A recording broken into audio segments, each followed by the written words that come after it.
Think about this for a minute. What if LEGO Star Wars just never existed? That's right, all of these LEGO Star Wars sets that you've grown to love over the years just never came out. Apart from the fact that LEGO would probably be bust right now, but just go with it with me for a second. It's most likely that LEGO would release something like a CMF to celebrate Star Wars, even though it's not an actual theme. We've seen a similar concept that LEGO has done with themes like Looney Tunes and the Muppets. They're not actually a set, instead individual minifigures that you can collect. And I want you to imagine that Star Wars has one of these CMFs instead of the multiple sets that they've made across the years. And I'm not really here to debate who would be in that CMF if they were going to make one, and maybe that's a cool video for the future, but the two characters that I know would be there are the two characters that have been in pretty much every single film, and that's R2 and C-3PO. And one thing that's really interesting about these particular figures is that these figures have stayed the same since 1999, although the print has been updated, slowly refined over the last 20 years. For 3PO, I think this has done wonders, even nowadays getting the dual molded leg to show the silver part of his actual leg. And although a very common character, one that I feel is really good in the roster of Star Wars figures, especially when you look at the ones that come in more expensive sets with the dual molded legs. But nowadays, R2-D2 is one of the most common minifigures that you find in most Star Wars sets, and comparing him to some other droids that we've had from Star Wars in recent years, you can see that R2-D2 just feels a little bit outdated. K2 was one of those droids that didn't have to be a new mold, and yet they did it, and even arguably the newer astromech droids, the BB units, still had the really basic posability of letting the head spin, which R2-D2 doesn't have. And that's not even mentioning the fact that R2-D2 still, after all of these years, does not have a third leg, which we've seen in video games, cartoons, and promotional material. Me putting everything together here just led me to the conclusion that R2-D2 should be updated. Well, first things first, what do we actually need to do?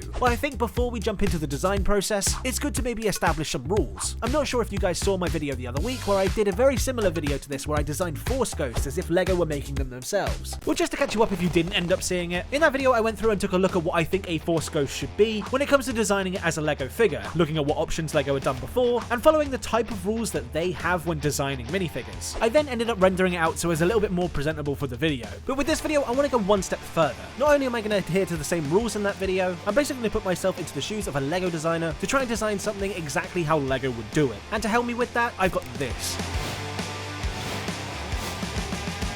This is a 3D printer, and believe it or not, this is actually the same technology that LEGO use themselves to prototype designs before they go ahead and make molds of these. This specific printer is the brand new Elegoo Mars 5, which if you don't know is a resin printer. Now resin isn't all that good for you, but the main benefits of using it in 3D printing is that you can get so much more detail out of it than a regular spool of plastic. I've done multiple videos on 3D printing over on my other channel, TommyCFigs, and although I don't think I'm going to be finishing and painting this model like I did the other ones, I think it'll be really interesting to see the official LEGO minifig next to the potentially updated one.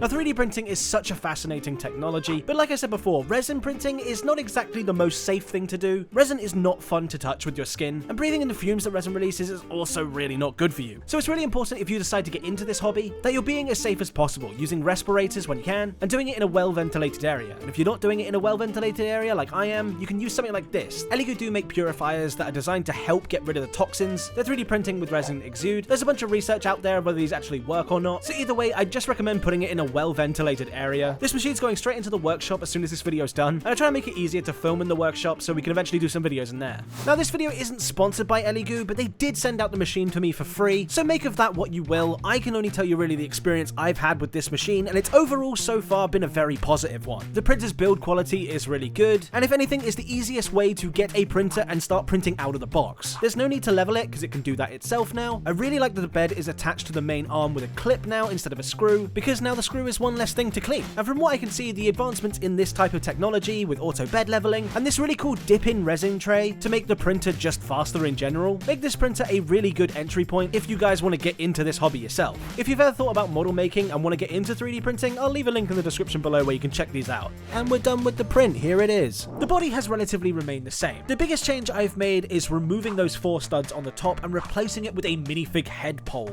This does 2 things. One, it makes R2-D2 more consistent with the minifig line, which means not only does it open up more opportunity for using minifig accessories with astromech droid bodies, it allows the droid to have some head movement so you can actually get dynamic poses out of your astromech droid. Other than that, the body has remained pretty much the same. It's got the same dimensions as the previous mold. It's even got the same hole in the bottom of the droid that's conveniently positioned so I can put this foot into it, which allows the minifig to finally be posed in the 3-leg mode that people have been asking for the last at least 10 years. Other than that, the body does have a few more little cutouts just just here and here, for the brand new leg design. Now the leg design is pretty much the same as the previous one, except it's just loaded with a bunch more detail. I don't necessarily think that you need to do any sort of dual molding or printing on the legs, but just adding this little bit of extra detail to the side, if you ask me, makes it look so much better than the previous design. I've added some extra little details on the inside of the legs, such as the battery boxes, but obviously the biggest design change is the head itself. Obviously, if you didn't know here, I'm really leaning into the fact that the Muppets and Looney Tunes CMF have custom molded heads for pretty much every single minifig.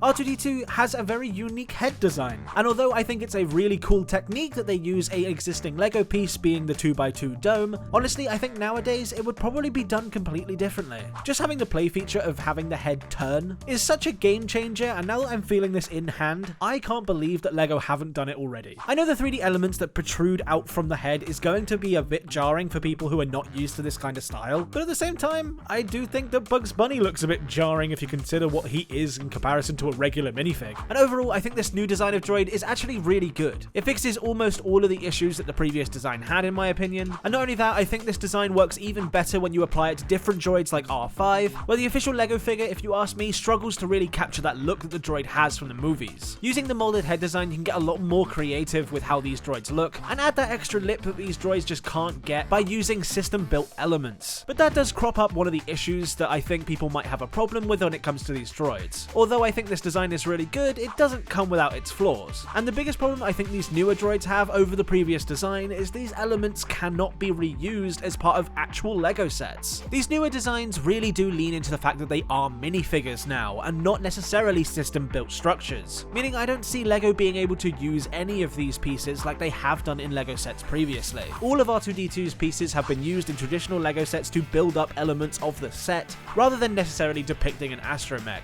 But if you ask me, these pieces are very specific to these droids, and I think Lego would find it difficult to incorporate them into traditional sets. But then hey, I'd say the same about the Minecraft wolf piece that was used on the police station. The only other thing I can think of is maybe it would be a bit more difficult to print on the head with all of these raised sections. I know the current droid also has this problem of trying to print on a round surface and being slightly misaligned, so I don't know if that problem would get better or worse with this design, but if I'm honest, the most important thing for me when I was designing this minifig was to retain the original Lego silhouette. This is clearly a style that Lego have been happy with for the last 20 years, otherwise they would have changed it like they did with the Stormtrooper and Darth Vader helmets. R2-D2 is a very iconic character, but Lego have been known to change and update characters throughout the years. But like I said before, R2-D2 hasn't changed since 1999, and I don't think he'll be updated anytime soon. The perfect time to have done that would have been for either the UCS R2-D2 set that's not a UCS set, or the other UCS R2-D2 set that isn't a UCS set. But what do you guys think? Do you think R2-D2 needs an upgrade, or do you think the original figure is just too nostalgic to change? And if you're a custom company that maybe want to think about making this figure, hit me up. I think these figures would be really cool to see realized as an actual fig. Let me know your thoughts in the comment section below, and if you haven't seen it yet, here's a video of me designing a Lego Force Ghost that I think Lego would actually make.